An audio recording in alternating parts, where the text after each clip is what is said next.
To you, this is Kakaaki Social. I'm Onoshiorena, Obozeghie. Welcome to Midweek.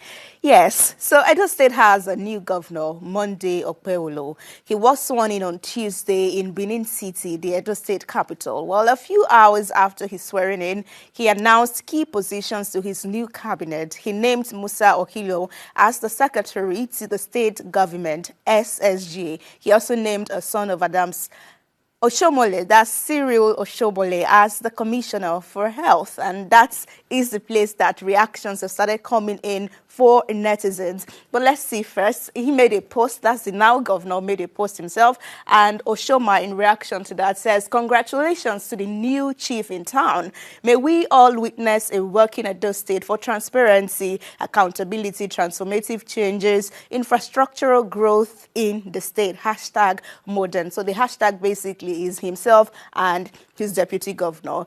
This user says, "Congratulations. Please don't provide Edo people insecurity as you promised." That clip trended all that time. Then for Roland, now reacting to the appointment of Oshomole's son as Commissioner for Health, he says that is what the fight for power and godfatherism is all about in Nigeria. Self-centered desire rather than people-centered development, which be my own self. And he says, "Na Edo people wahala be that." But then also in reaction to that, Bigger Boy says he's a Nigerian and Edo guy. If competent, nothing wrong. That's responding to the appointment also there. Now, DSTV trended all yesterday and is still in the trends this morning. And that's because pay TV operator Multichoice Group has announced losing 243,000 subscribers across its DSTV and GoTV services in Nigeria for a period of 6 months. That's from April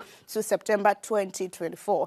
In its interim financial result for the 6 months, they are blaming the high inflation in Nigeria for this mass pullout, as people have chosen life-saving factors like food, electricity over cable subscription, and you just wonder, who wouldn't?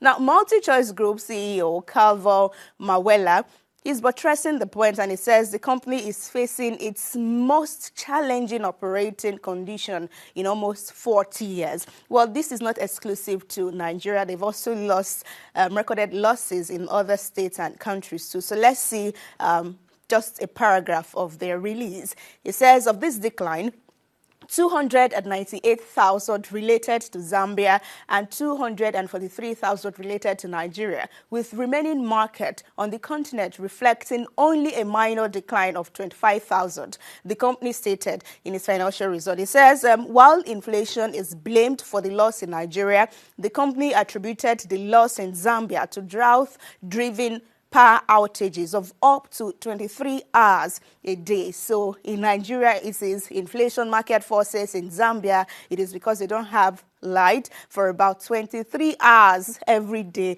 Nigerians will want to celebrate at this point. Maybe, maybe not. Abura says they're going to lose more. Bad governance has its negative effect on consumers, and multinationals are not spared. Also, in reaction to this, Lord Babaje says, "I honestly don't think economy is the reason people left DSTV and GoTV and will continue to leave because the platform does not offer value. Aside sports and maybe news, what else do people watch again on it?" For Johnson, it says there is no way the pay TV won't lose such a huge subscribers. Since they refuse to do pay-per-view package, people would recharge without being able to watch. Just complete 1 week out of a month subscription.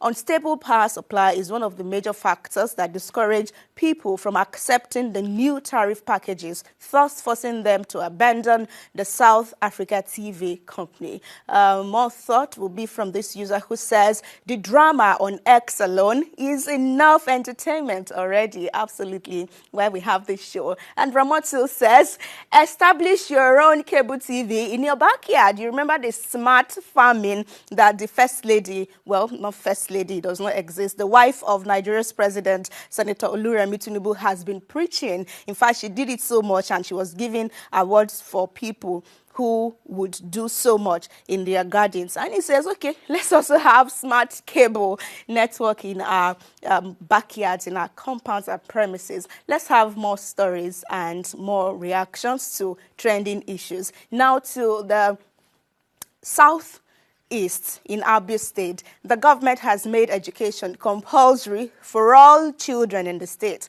So the government is footing the bill also.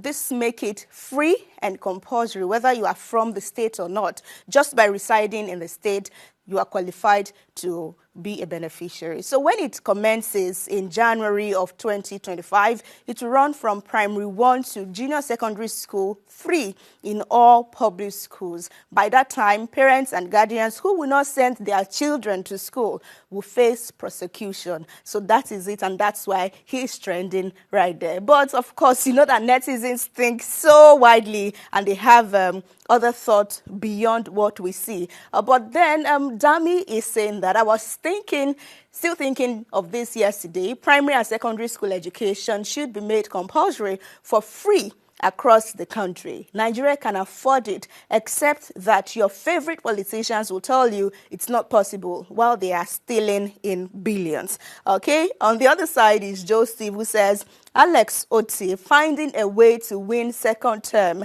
in Abia State Government House. Okay, that's his thought right there. For Bird Eye, it says, great move by Abia State to ensure education is accessible to all children. However, it's crucial to consider if the current infrastructure can support this initiative. Many community schools in the state require urgent renovations to provide a conducive learning environment. Apparently, they have till January to do all of that, if they will, and take that into consideration. Let's have our last story for the day, which is the battle between automated teller machines, that's ATMs, and point of sales POS. Now, this user, let's just see that, had come up yesterday. As of this morning, it already had about 2.5 million views on X. It's just there, right there. Let's see the initiator of this conversation on X, Hashim.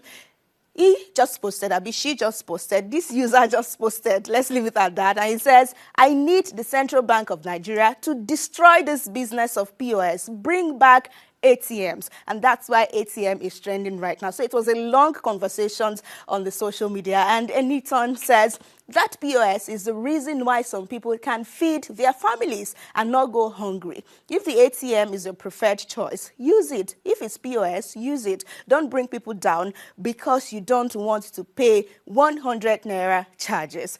Okay?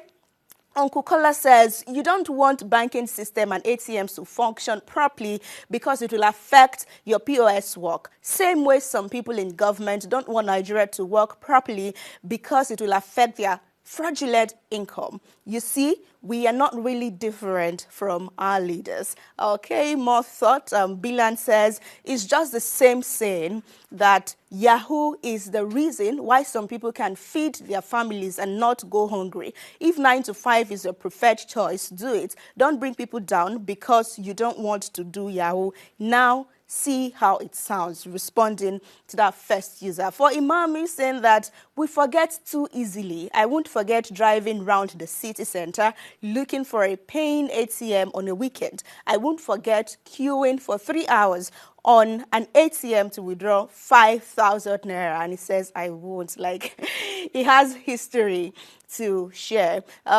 Taking this, so let's move over to more reactions and more stories about that. So, yeah, that will have to be how we end it.